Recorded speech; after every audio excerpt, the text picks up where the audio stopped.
cuando crece el mañana, a través de mi ventana, nunca sea igual que hoy.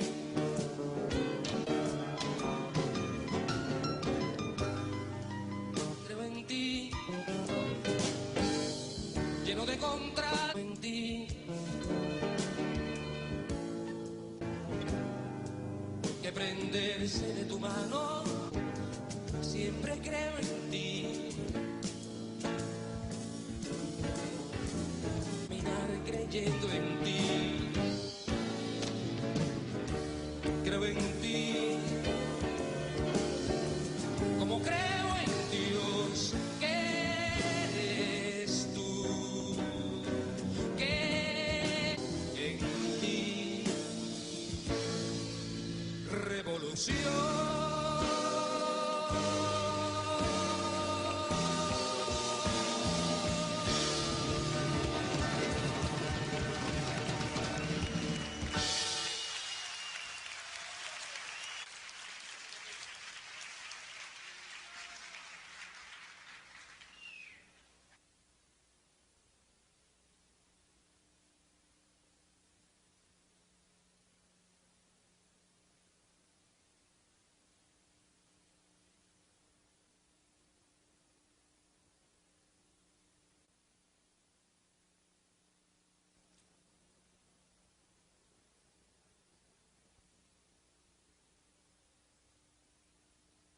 Cuba, não é, está aqui.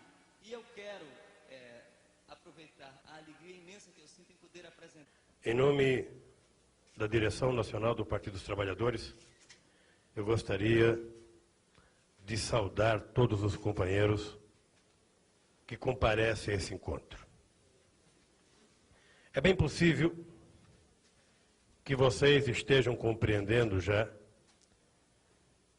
que o encontro foi convocado de forma muito rápida e que, portanto, não foi possível fazer a organização que nós pretendíamos fazer. Entretanto, é a primeira vez que eu, particularmente, presencio uma reunião da importância dessa realizada no Brasil, juntando setores extremamente importantes dos partidos democráticos e de esquerda do nosso continente. Durante 3 dias, nós iremos conviver conjuntamente.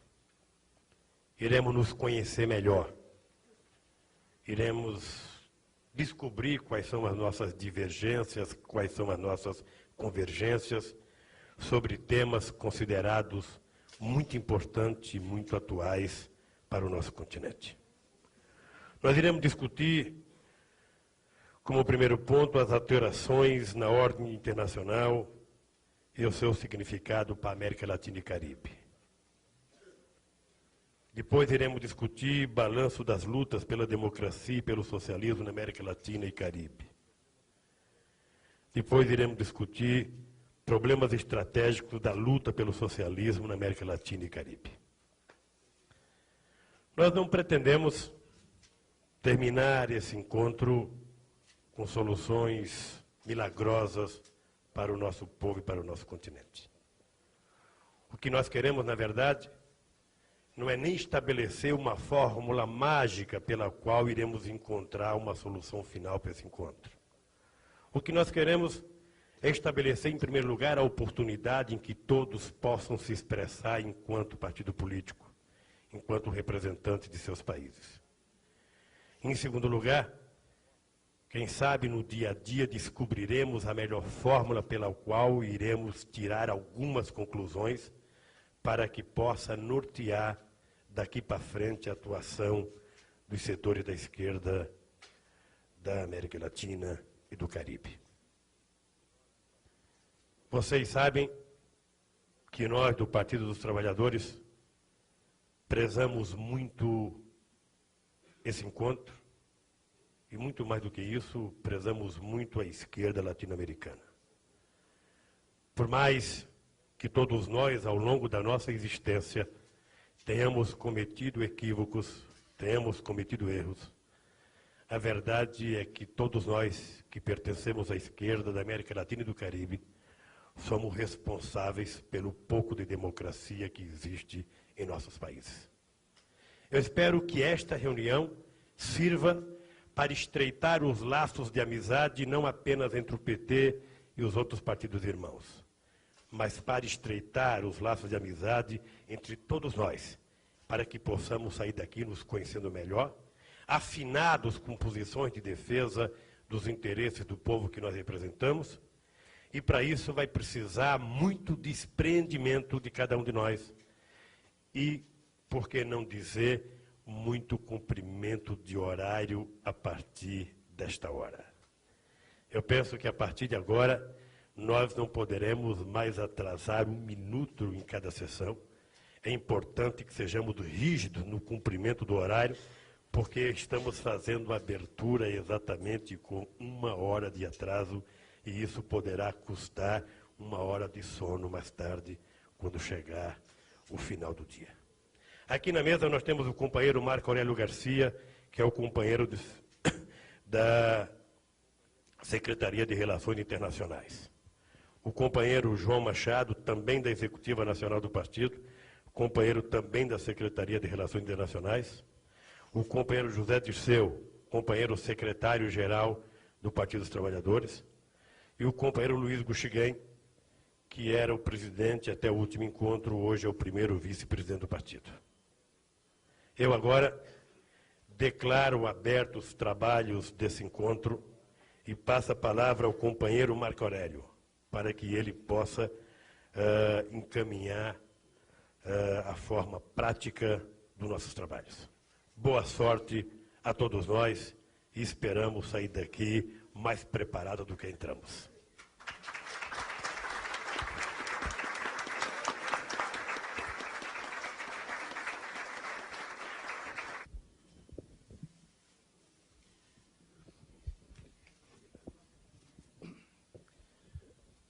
Bueno, compañeros, nosotros vamos a hacer lo siguiente.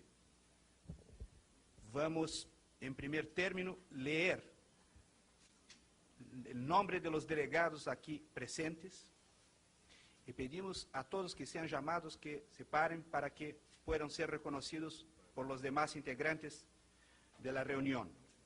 Después haremos un pequeño intervalo de 5 minutos y ahí empezaremos propiamente los trabajos con una breve discusión sobre el horario y la sistemática de las ponencias. Ahí la sesión ya será una sesión cerrada. Nosotros hicimos la propuesta de que la reunión no será abierta a la prensa y que sí habrá todos los días una rueda de prensa con los principales expositores que discutirán un resumen de los temas tratados en la reunión. Entonces, yo leo la lista de las delegaciones y después haremos una breve interrupción. Argentina, Movimiento al Socialismo, Alberto Pujals y Eduardo Espósito. Partido Comunista, Jorge Kreines. Partido Democracia Popular, Enrique Oteiza. Partido Intransigente, René Irurzun y Antonio Mario Burgos. Partido Intransigente Popular, Miguel Montserrat y Juan Carlos Colela. Partido Peronista de Bases, Ramón Torres Molina. Partido Socialista Popular, Juan Carlos Zabalza. Creo que llega hoy día al final de la mañana. FRAL, Izquierda Unida, Lisandro Viale y Carlos Vicente. Tenemos además como personalidad invitada de Argentina al compañero Néstor Vicente. Bolivia, Eje de Convergencia Patriótica, Gregorio Lanza. e Erwin Saucedo. Chile, Movimiento de Acción Popular Unificado, MAPO, Javier Carrasco. MIR, Nelson Gutiérrez y Livio Pérez. Partido Comunista, Jaime Insunza. Partido Socialista, Guillermo Zabala. Colômbia, Partido Comunista, Jaime Caicedo. Está también el Partido Comunista de Colombia, ML, Danilo Trujillo. Por el M19 deberán llegar Germán Rojas y Amparo Erazo. Y está aquí ya con nosotros el compañero Carlos Rojas. Cuba, Partido Comunista Cubano, Carlos Aldana Escalante, Roberto Regalado, Rafael Hidalgo, Germán Sánchez, Osvaldo Martínez, y está invitada también entre nosotros la compañera Marta Harnecker. Ecuador, Partido Socialista Ecuatoriano, Hernán Rivadeneira. El Salvador, Frente Farabundo Martí de Liberación Nacional, Mercedes del Carmen Letona, Dagoberto Gutiérrez y Ernesto Cisneros.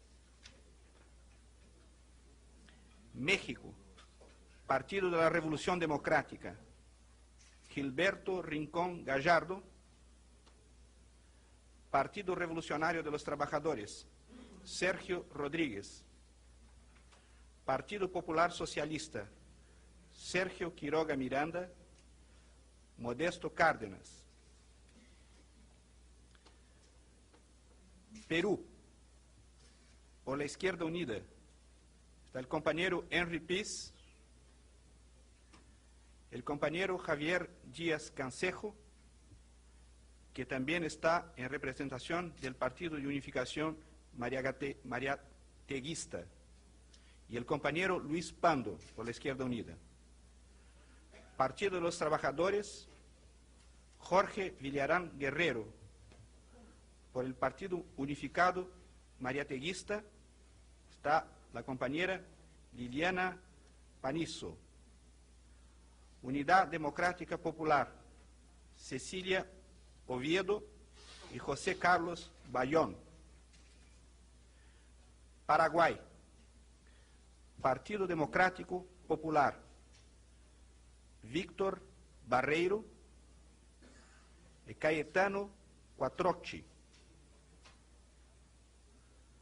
Partido de los Trabajadores de Paraguay, Mina Feliancelli. República Dominicana, compañero Narciso Isa Conde. Uruguay, por la presidencia del Frente Amplio, Belela Herrera y Carlos Barábar. Partido Comunista, Jaime Pérez y Gonzalo Carámbula. Vertente Artiguista, Marcelo Filomeno. Artiguismo y Unidad, Javier Artola. Partido por la Victoria del Pueblo, Raúl Oliveira y Carlos Coitinho. Partido Obrero Revolucionario, Juan Jaime Armstrong. Partido Socialista, Javier Bertorreche. Izquierda Democrática Independiente, Enrique Rubio. Corriente Popular, Hugo Ubille. Movimiento de Liberación Nacional, Jorge Cuartino y Arturo Dubra. Movimiento 26 de Marzo, Rubén Vera y Fernando Vázquez. Partido Socialista de los Trabajadores, Enrique Paroli y Juan Berterreche. Venezuela, Movimiento hacia el Socialismo, Eduardo Pozo. Causa Revolucionária, Roger Capella Mateo e Pablo Medina.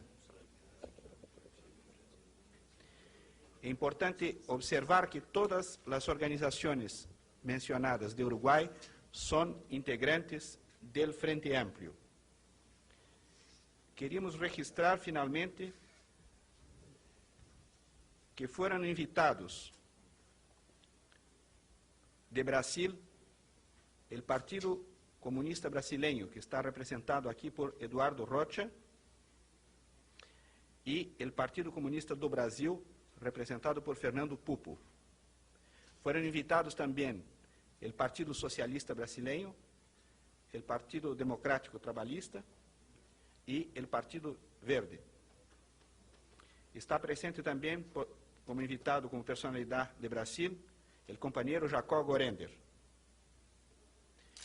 Estão presentes por la Dirección Nacional en esta sesión, además del compañero Lula, del compañero José Dirceu, secretario-general, del compañero Gush Ken, primer vicepresidente, del compañero João Machado, miembro de la Ejecutiva Nacional y de la Secretaría de Relaciones Internacionales, y yo mismo de la Dirección Nacional de la Secretaría de Relaciones Internacionales, los compañeros César Álvarez, de la Comisión Ejecutiva, Perseu Abramo, de la Comisión Ejecutiva, Valério Arcari, de la Dirección Nacional, Gilberto Carvalho, de la Comisión Ejecutiva, y el compañero Luis Eduardo Greenhalgh, que es vicealcalde de São Paulo y miembro de la Dirección Nacional y de la Comisión Ejecutiva del Partido de los Trabajadores.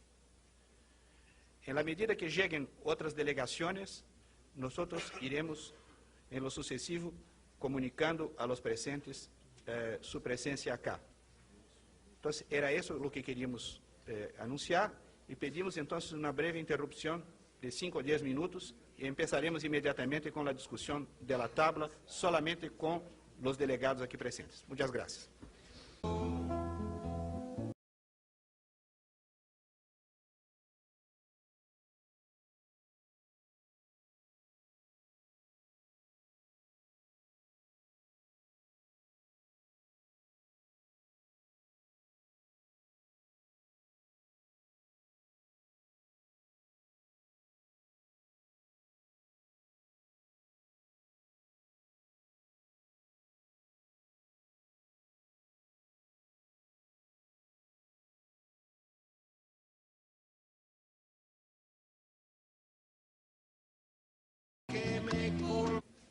Antes de empezar la discusión sobre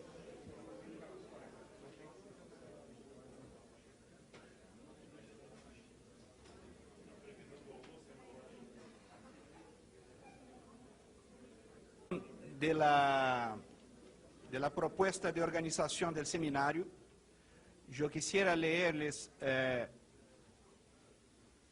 un fax que llegó del Departamento de Relaciones Internacionales del Frente Sandinista de Liberación Nacional.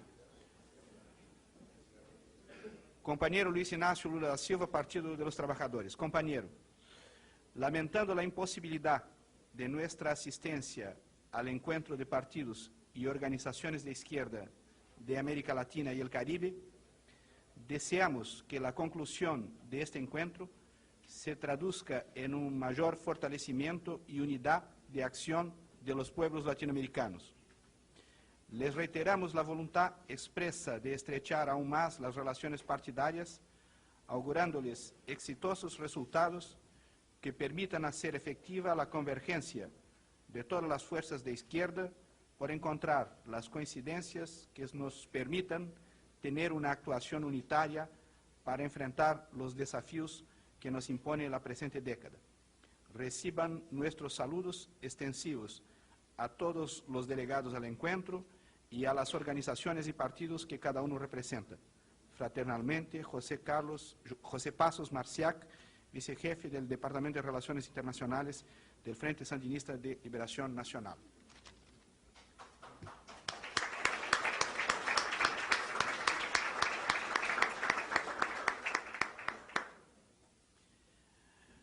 Compañeras y compañeros, creo que ustedes todos tienen la propuesta de ordenamiento de los trabajos que nosotros pusimos en las carpetas y nos gustaría discutir con ustedes entonces con las devidas correcciones de horario, una vez que empezamos con una hora de retraso, la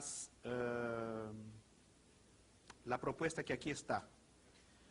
Como ustedes ven, debiéramos iniciar a las 11, yo creo que vamos a empezar con un cierto retraso, el punto 1A, es decir, las alteraciones en el orden internacional y su significado para América Latina y el Caribe. Estaría previsto para hoy día las nuevas formas del capitalismo, las estrategias capitalistas y la ofensiva neoliberal, perspectivas económicas y políticas del desarrollo capitalista en América Latina y en el Caribe. Aquí están previstas 4 exposiciones de los compañeros cubanos, del MAS de Argentina, hay una pequeña inversión de PT de Brasil y por último del PRD de México. Nosotros hacemos una pequeña propuesta de alteración aquí que sería la siguiente. Hablarían por la mañana los compañeros de Cuba, del MAS y del PT, y en la tarde, a las 15, nosotros empezaríamos por la intervención de los compañeros de México, e inmediatamente tendríamos el debate. Ese debate se extendería hasta las 18 horas, más o menos, ahí con una cierta flexibilidad. En la noche será ofrecido un cóctel a las delegaciones, y eso sería la agenda de hoy día. Para mañana, nosotros tendríamos entonces el ítem B del punto número 1, la crisis del socialismo real.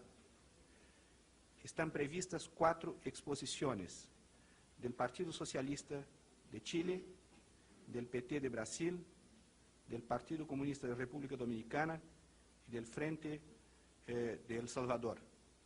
Las exposiciones serían de 9 a 11, eso significa que tenemos una previsión de media hora para cada una de las exposiciones. Haríamos un debate entre 11 y 13, tendríamos una pausa para el almuerzo entre 13 y 15, y entre 15 y 16 tendríamos una hora más de debates. De 17 a 19 haríamos las exposiciones del balance de las luchas por la democracia y por el socialismo en América Latina y en el Caribe. Serían fundamentalmente 4 exposiciones, o en realidad 5, porque en el primer caso está dividida en Uruguay y Perú, experiencias de construcción de frentes y procesos electorales. Brasil, la experiencia del Partido de los Trabajadores y del Frente Brasil Popular, El Salvador y Chile.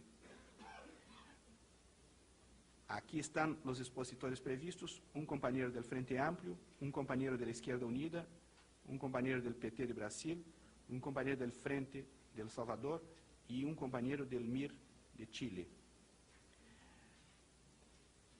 Creemos que este punto no hay necesidad de que se haga un debate específico sobre ese punto, sino que él va, en realidad, a ofrecer subsidios para la discusión del punto 3, como se verá más adelante.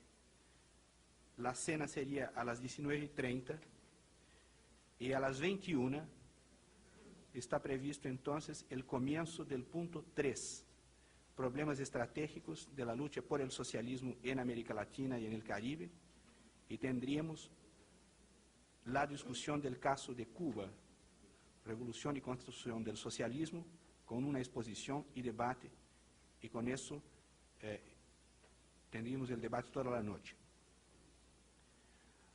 Para el miércoles, a las 9 de la mañana, en el caso que la discusión sobre Cuba no se extienda mucho, si se extiende podemos negociar, comenzar más tarde, a las 10 por ejemplo, empezaríamos el ítem B, socialismo y democracia, luchas institucionales, movimientos sociales, políticas de alianza, elecciones, gobierno y poder, características del socialismo en América Latina integración continental y especificidades nacionales, el socialismo y las masas, culturas y lenguajes. Están previstos 4 expositores aquí, un compañero del PC Uruguay, un compañero del PUM de Perú, un compañero del PT de Brasil y un compañero del MBL de Bolivia. Entre 11:30 y 13 se haría un debate, tendríamos un almuerzo, a las 13, a las 15 hay el debate y después dejaríamos un cierto tiempo para el cierre de los trabajos, para examinarnos la eventualidad de algunas iniciativas, de propuestas que vengan a surgir en el curso de la discusión. Esa es, grosso modo, la propuesta que nosotros haríamos para que ustedes se manifestaran. Nosotros queríamos proponer también lo siguiente, que cada una de las sesiones sea dirigida por 2 compañeros de países que no estén involucrados en la exposición de los temas. Y esos 2 compañeros estarán con la asistencia siempre de un compañero del PT, aquí.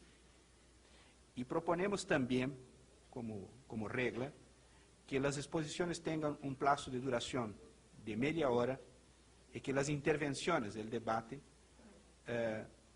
se den en un espacio de tiempo de 10 minutos, que creemos que no es evidentemente lo que todos deseamos para que se puedan exponer bien las ideas.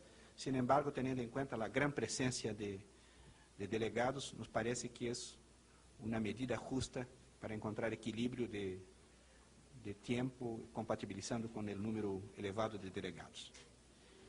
Estas eran las proposiciones. Entonces, yo ofrecería la palabra a los compañeros que aquí están para que se manifestaran, viéramos si hay sugerencias, alternativas, cambios. Del compañero de MAS de Argentina y del compañero del PT de Brasil. Por la tarde, el compañero del PRD de México empezaría la sesión haciendo su exposición, su ponencia.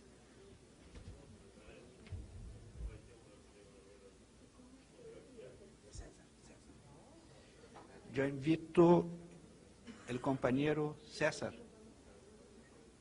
Álvarez para que venga por el PT participar como elemento de ayuda aquí. Del compañero de Cuba, el Partido Comunista Cubano, Roberto Regalado. Adelante, compañero. Muchas gracias. Bueno, compañeros, vamos a referirnos en este caso a un tema que hemos titulado La geopolítica imperialista y el debate ideológico dentro de la izquierda. Pensamos que es un tema que tiene 2 elementos muy importantes.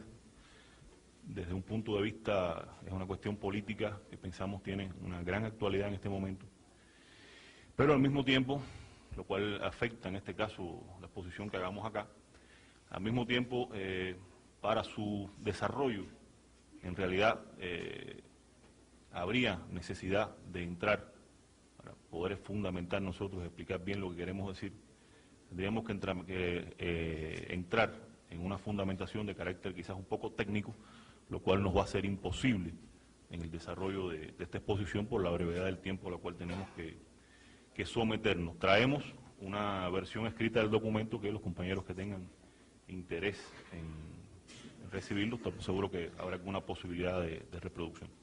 O sea que comienzo ante todo pidiendo disculpas por las posibles incoherencias en que podamos incurrir, ya que vamos a tener que hacer una versión bastante resumida de lo que habíamos pensado que podría ser una exposición.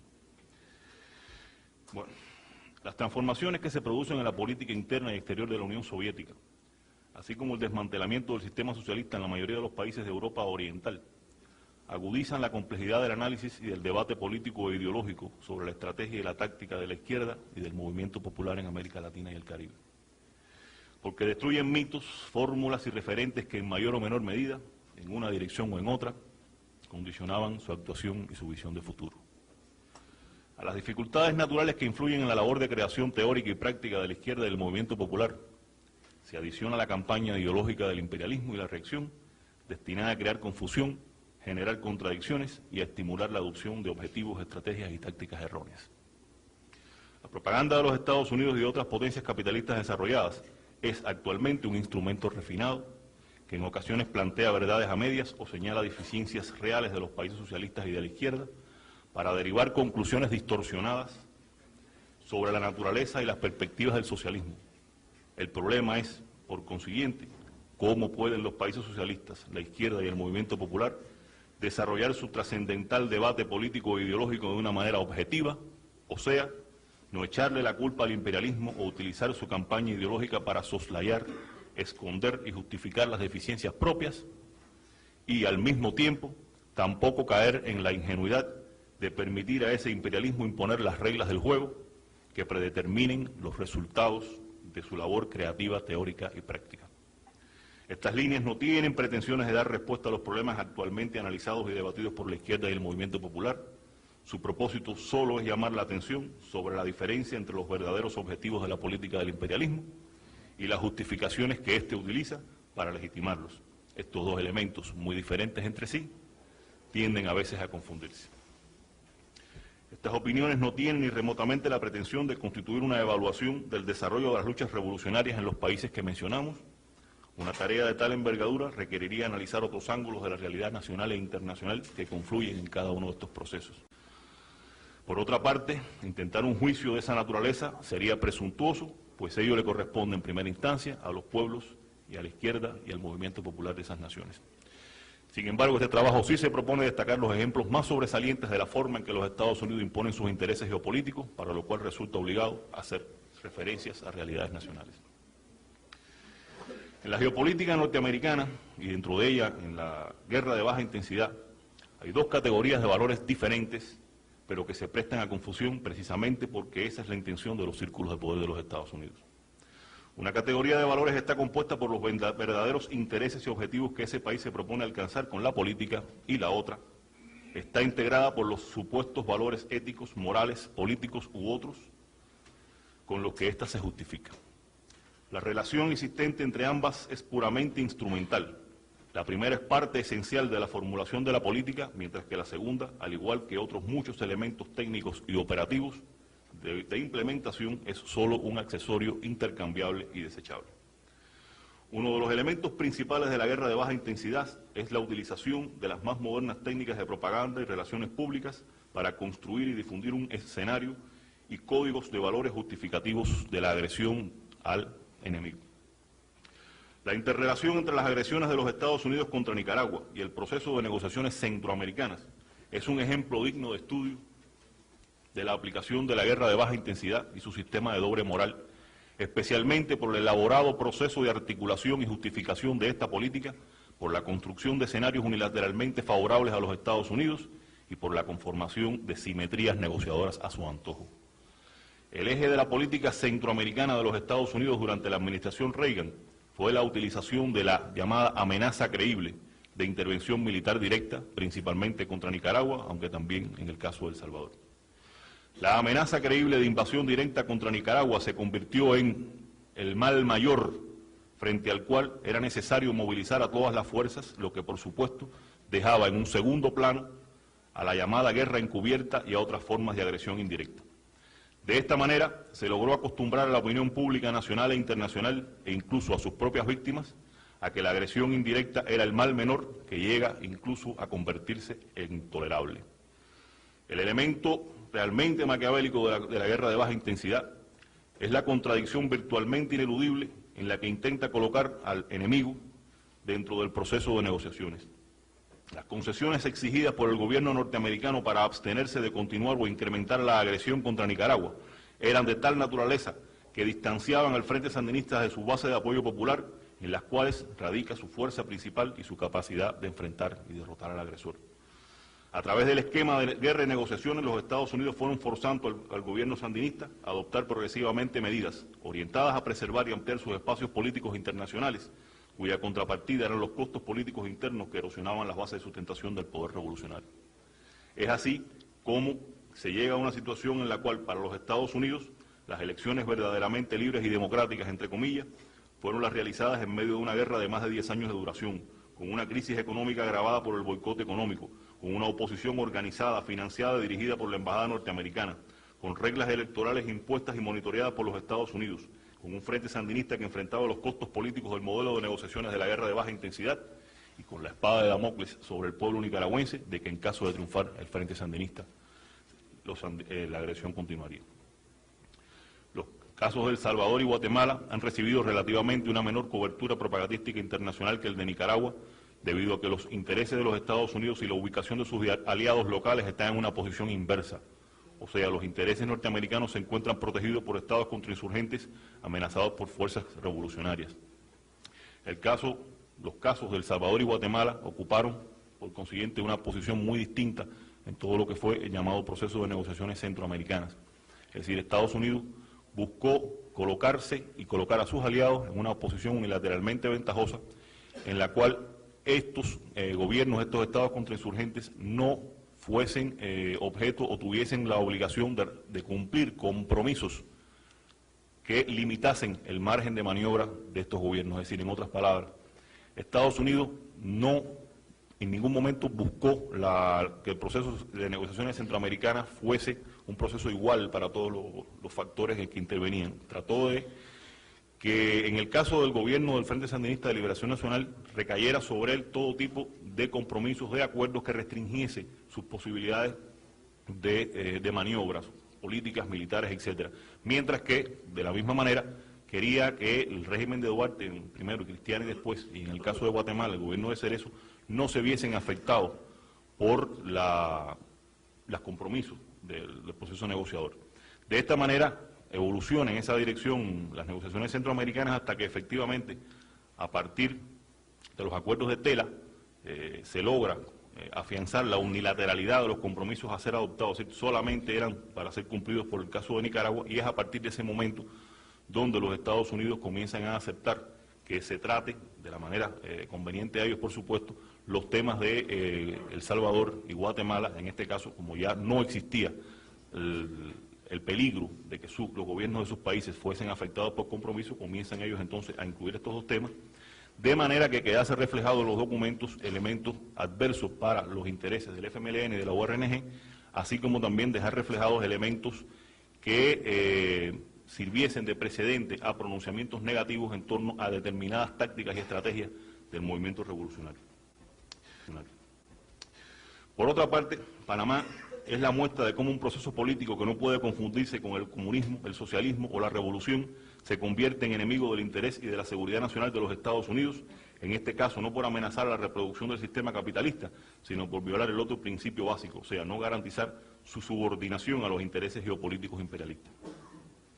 El canal y las bases fueron los elementos de seguridad nacional determinante en la necesidad de una renegociación o reinterpretación de los tratados Torrijos-Carter, a lo cual no accedió el gobierno panameño ni las fuerzas de defensa de ese país. Sin embargo, como los propósitos de los Estados Unidos no podían ser utilizados públicamente por el amplio apoyo mundial a la exigencia del cumplimiento de esos tratados, fue necesario construir un escenario y una argumentación para provocar el aislamiento y el derrocamiento de los gobernantes panameños. El gobierno de los Estados Unidos trasladó dentro del conjunto de la crisis panameña, trasladó al presidente Eric Arturo del Valle a una de sus bases militares en el canal y construyó toda la legitimación de su política antipanameña en la defensa de la figura de este presidente del Valle.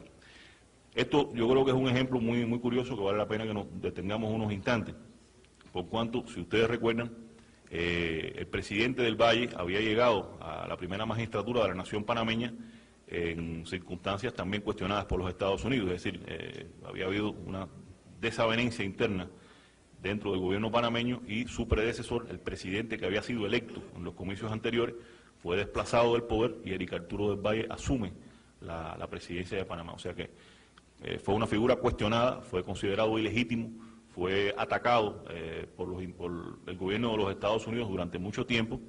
Y sin embargo, ya vemos cómo en un momento determinado en que del Valle pasa de una posición de lealtad a Noriega, una posición contraria a Noriega y por lo tanto favorable a los intereses de los Estados Unidos, como este mismo hombre que hasta meses atrás había sido considerado ilegítimo, inconstitucional, desconocido por los norteamericanos, de pronto se convierte en la figura que justifica la política de los Estados Unidos. Es decir, que en este caso nosotros vemos como para los Estados Unidos el único criterio que determina la legalidad o la ilegalidad de una figura, la legalidad o la ilegalidad de un gobierno, es sencillamente si ese gobierno o esa figura están al lado o están contra los intereses de los Estados Unidos.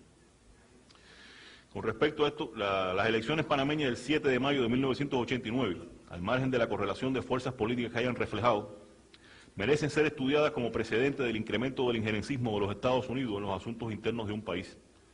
Lesión permanente a la soberanía de las naciones latinoamericanas, favorecida inadvertidamente por las propias fuerzas nacionalistas panameñas.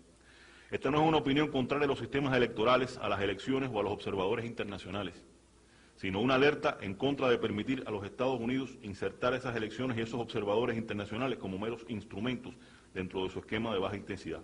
Es decir, todos recordamos cómo, en este caso, las fuerzas nacionalistas panameñas, para hacerle frente a la campaña deslegitimadora y la agresión de los Estados Unidos, deciden hacer centro de su táctica y de su estrategia el desarrollo de las elecciones del 7 de mayo de 1989. Entonces, esas elecciones se convirtieron en el centro de la actividad de las fuerzas nacionalistas panameñas. Como ustedes saben, se creó un gran andamiaje, una gran maquinaria de verificación de esas elecciones. Los Estados Unidos, por supuesto, jugaron parte esencial en la verificación y también en el establecimiento de las reglas del juego de ese proceso electoral. Es decir, se le permite a los Estados Unidos determinar qué es democrático, cómo se llega a ser un gobierno democrático, qué tipo de elecciones son democráticas y qué tipo de resultado electoral tienen que tener unas elecciones para ser realmente democráticas.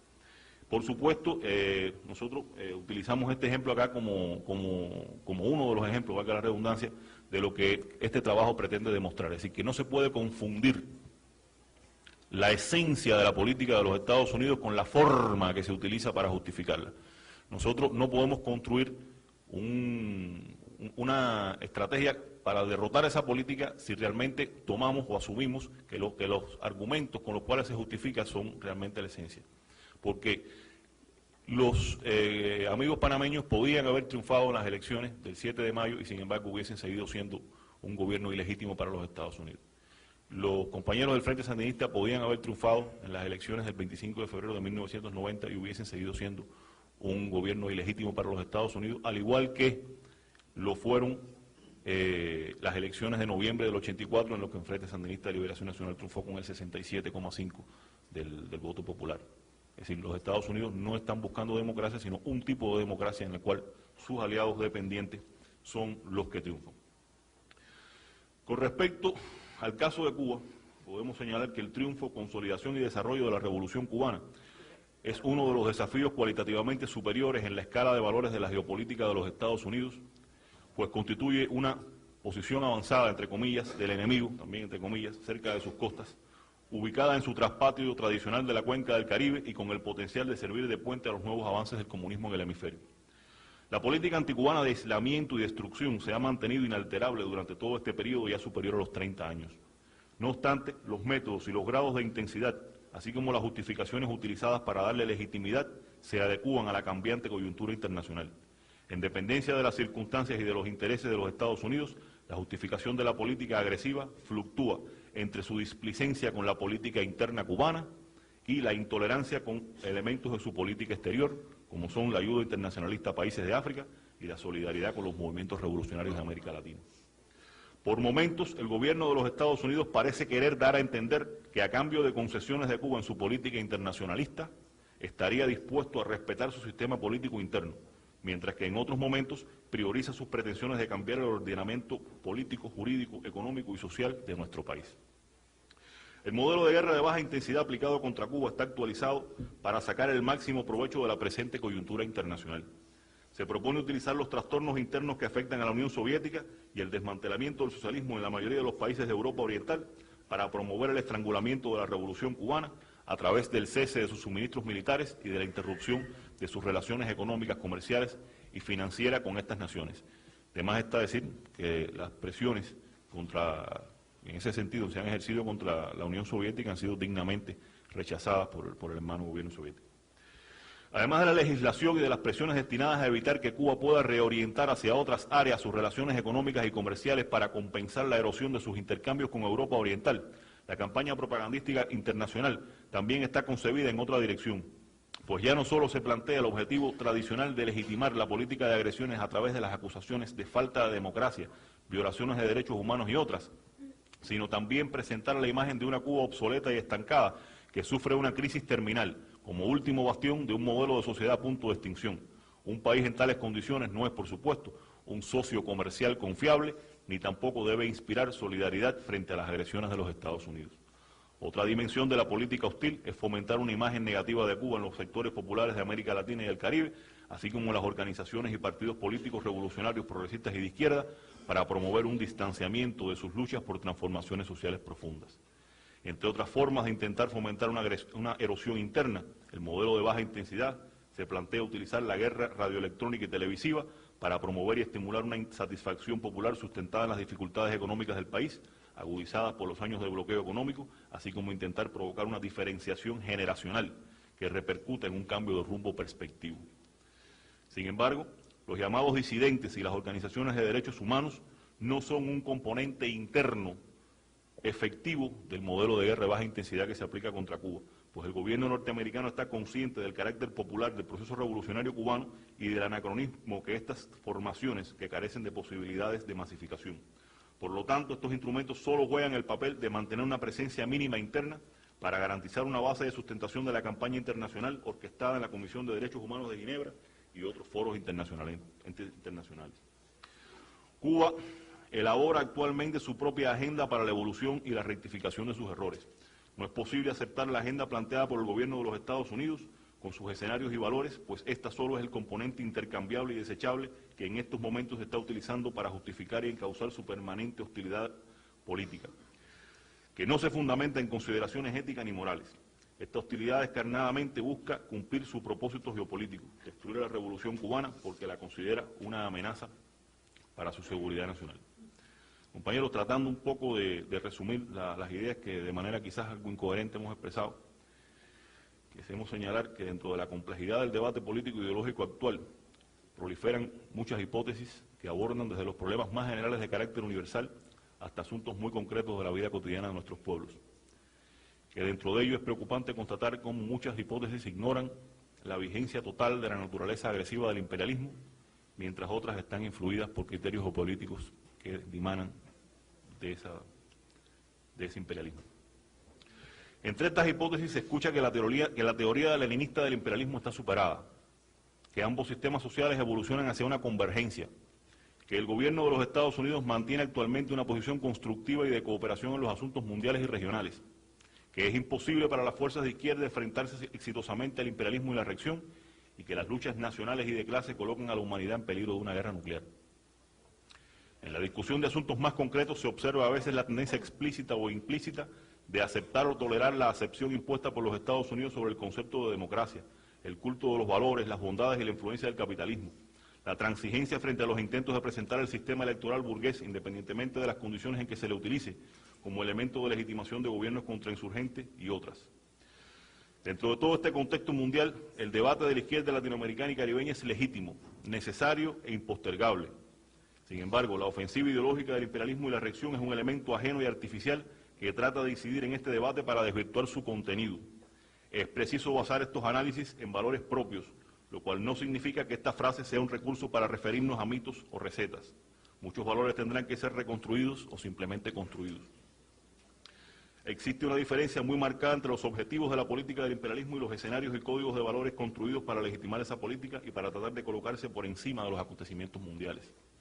Necesitamos estudiar la geopolítica del imperialismo y utilizar los resultados de ese estudio como un instrumento de análisis para desbrozar la tupida enredadera ideológica contemporánea. De lo contrario, compañeros, se puede incurrir en el riesgo de glorificar a simples fetiches de ocasión. Muchas gracias. Agradecemos muy sinceramente al compañero cubano.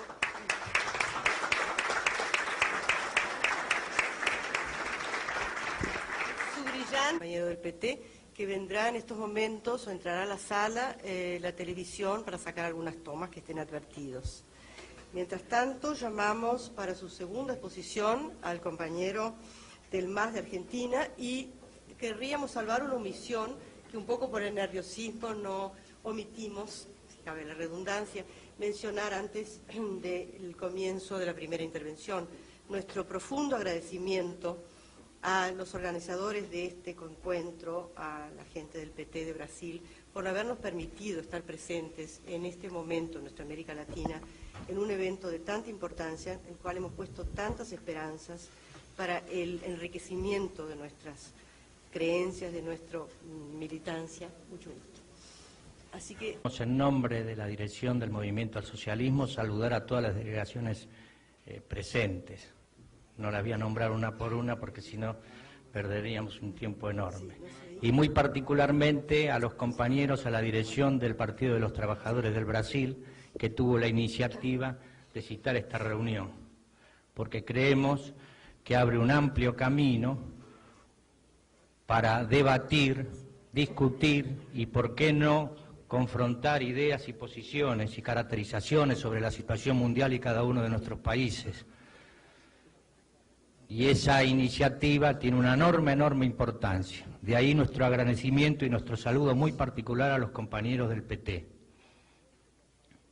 Es evidente, compañeros, que en este intercambio de opiniones y de ideas y, por qué no, de confrontación, va a haber importantes diferencias. Pero eso es lo bueno de esta reunión. Y muy posiblemente, como decía el compañero Lula, al final podamos lograr, y en el transcurso del desarrollo de estos 3 días, podamos lograr los puntos de unidad de acción, los puntos que nos unen realmente para seguir esta discusión por un lado y por el otro para encarar la lucha inevitable de todos nuestros pueblos, de todos los trabajadores de Latinoamérica y, por qué no, del mundo, para enfrentar la política del imperialismo.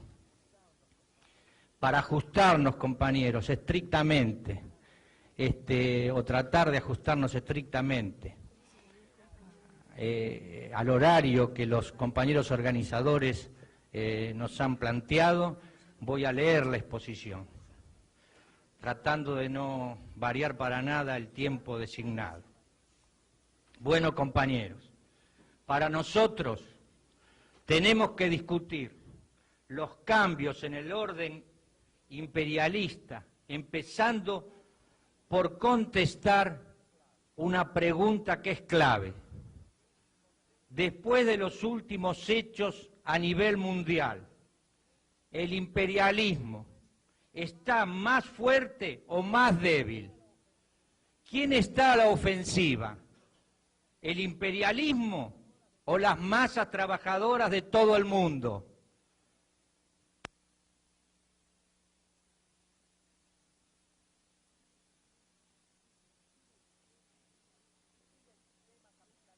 Sigue el sistema capitalista imperialista a una situación de cada vez más y más crisis.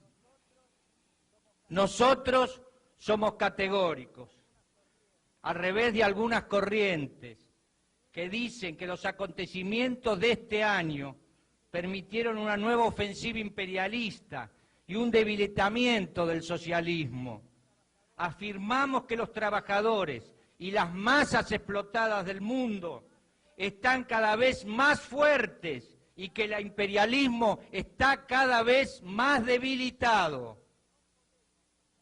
No podemos, compañeros, a nuestro entender, analizar la realidad mundial, la situación de un país o de una región, sin sacar conclusiones de los acontecimientos de Europa del Este, de lo que ocurre hoy en la Unión Soviética.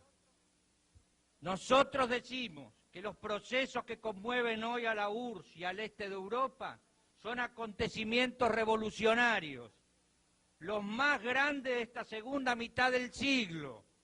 Son un giro histórico que cambia toda la situación mundial. Hay muchas corrientes, lamentablemente a nuestro entender de izquierda, que al ver que se desmorona quizá el modelo en que creían, han caído en un profundo escepticismo. Dicen que los cambios que ocurrieron son reaccionarios, o algunos incluso contrarrevolucionarios.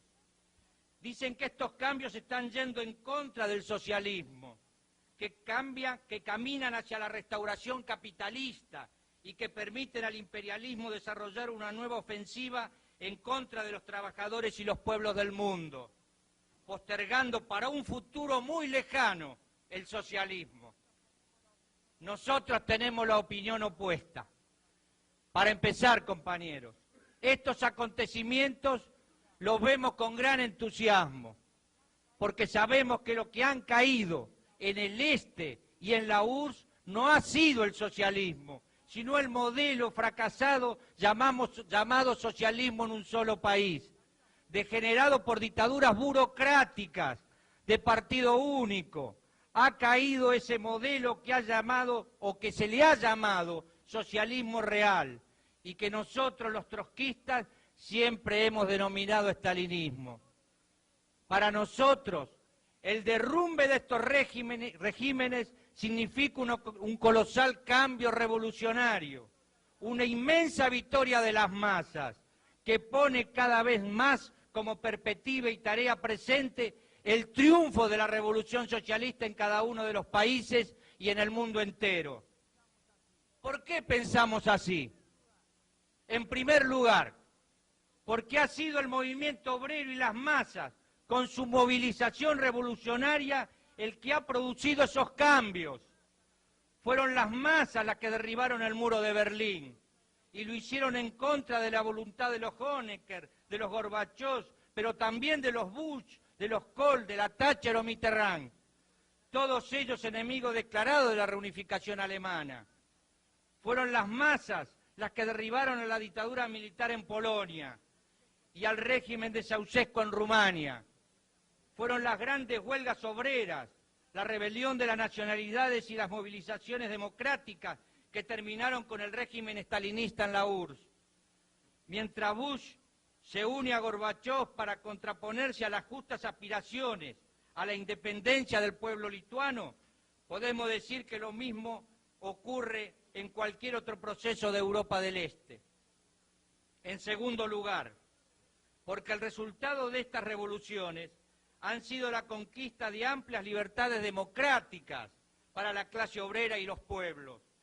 No concebimos ni por un instante que el hecho que las masas hayan impuesto la libertad de expresión, de prensa, de huelga, de movilización, la libertad de organizar nuevos sindicatos y comités de fábrica, que todo eso fortalezca al imperialismo y debilite a los trabajadores y al socialismo.